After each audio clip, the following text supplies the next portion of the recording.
Hello, dear Super News viewers. Welcome. We're here with retired Admiral Dr. Deniz Kutluktan, sir. Welcome. Sir, we welcome you, Mr. Sayın. Have a good broadcast. Thank you. We'll try to evaluate the election results in the Turkish Republic of Northern Cyprus from a slightly higher perspective. A debate erupted following the election results. Of course, three options have almost emerged: annexation or accession, a federation, a two-state solution. The discussion has evolved somewhat towards this. So, how do you assess this part of the matter and the new developments regarding the election results and the overall situation of the Turkish Republic of Northern Cyprus and Turkey in the Mediterranean? Yes, well, I don't see three choices, three options. So, it seems like there's only one option, to me. That would be to continue with the two-state solution.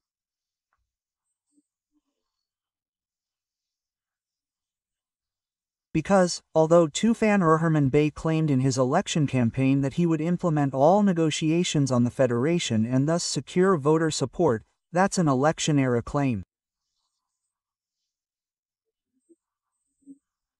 There are many reasons why this won't happen. Well, first of all, a relationship can only exist if there are two states and two equal partners on the island. One of the partners, the Turkish Republic of Northern Cyprus, stands to lose many of its interests if the Greek Cypriot administration of Southern Cyprus is deemed a state and is imposed upon. Citizens also stand to lose their own interests. Therefore, we must accept that this is unacceptable. Especially if Turkey says this is unacceptable, considering that the Turkish Republic of Northern Cyprus lacks the means to act independently in foreign and security policy, we must assume that Mr. Tufan will act accordingly. Indeed, his initial statement was along these lines: "Yes, we are not separate from Turkey in this wrong policy. We will act together," he said. Well, from the perspective of the voters, the vote for the newly elected president doesn't actually result in the voters embracing everything he says. So, thinking like that would be a very black and white view. We wouldn't be allowing for different ideas within a society that is quite complex and narrow-minded. First of all, these ideas are comprised of people who have been living independently for 50 years, given their age. Examples of what will happen to you when independence is lost are the conflicts in the surrounding area.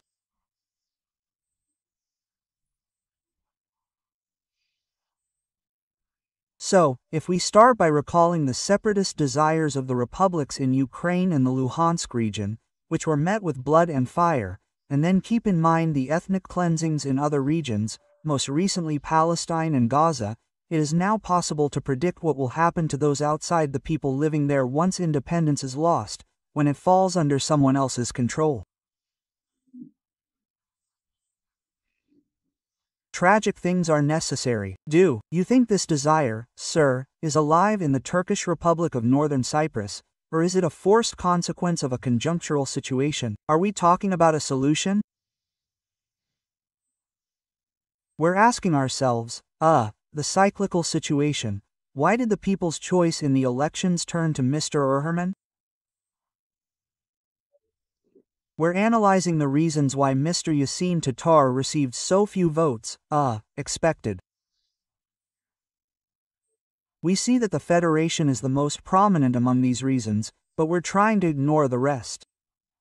There are also major problems. So, Ersin Tatar is the leader of the Turkish Republic of Northern Cyprus, and they're trying to form a government by gaining a parliamentary majority, and they'll probably be in power for at least another year and a half. We're also seeing the executive branch, which uses its power, being held accountable for its shortcomings.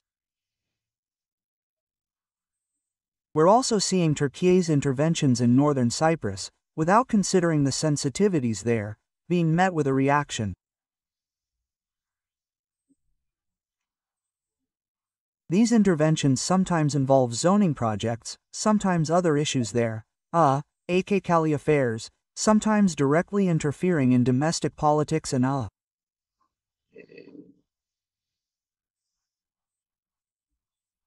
Faiz Sukyuoglu, who received 5,500 votes, received 90% less than his prime ministerial candidacy.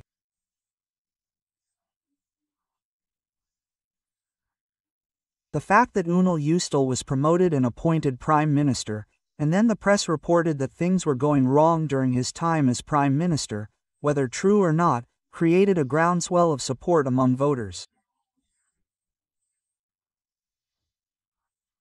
We should consider that voters are complaining about not being able to express their reactions and that they are expressing their reactions this way.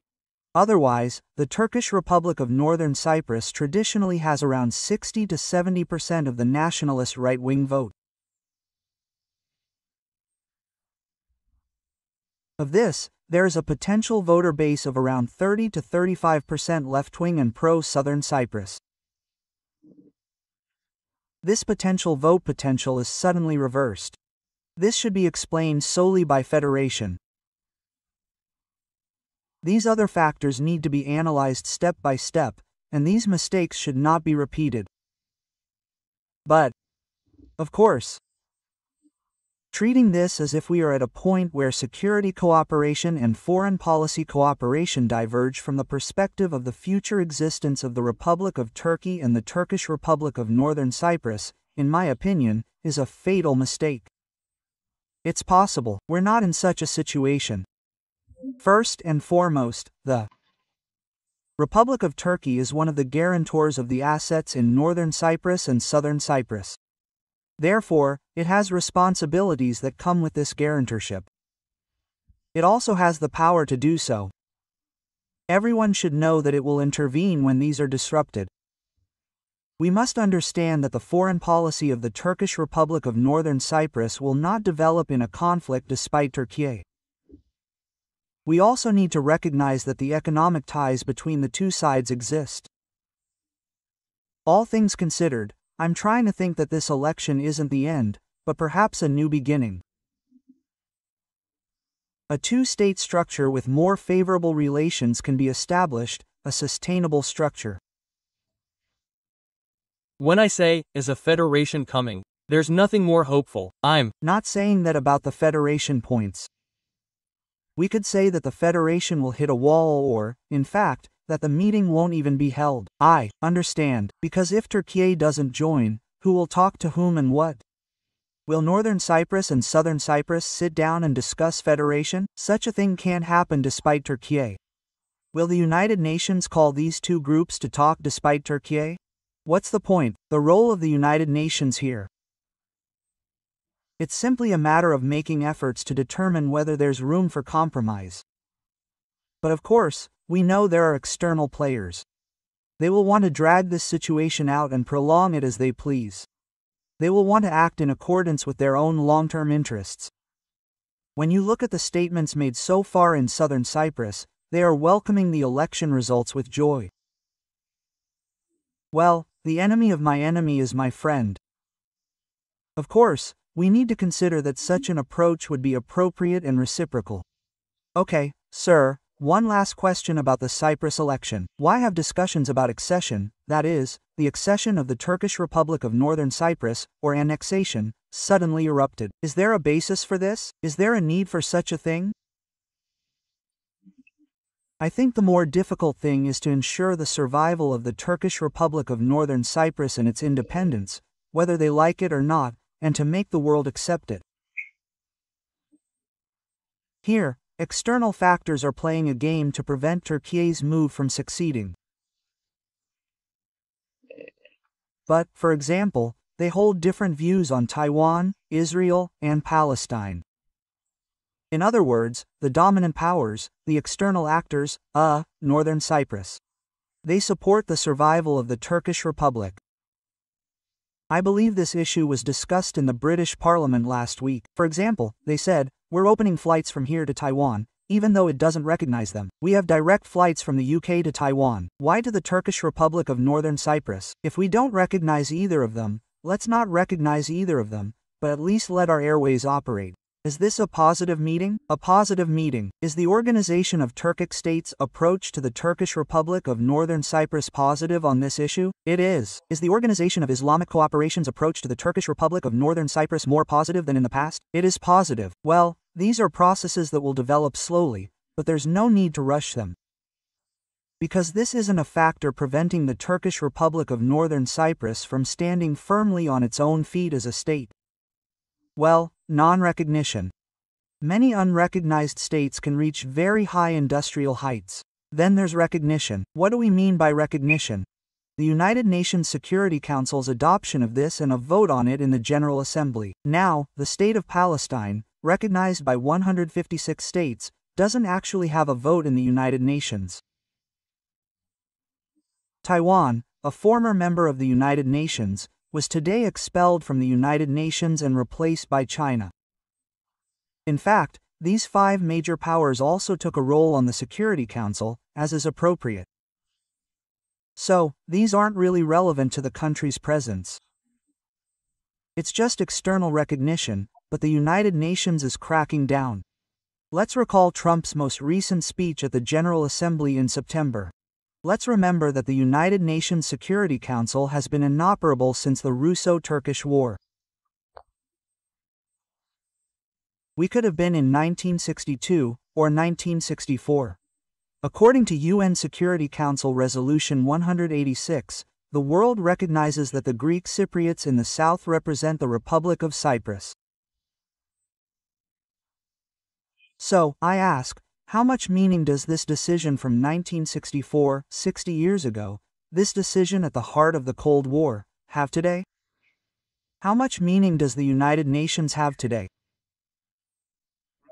What is the significance of the so-called rules-based world order, the World Bank, the IMF, and all that we still have in Cyprus, and how much significance do we still have?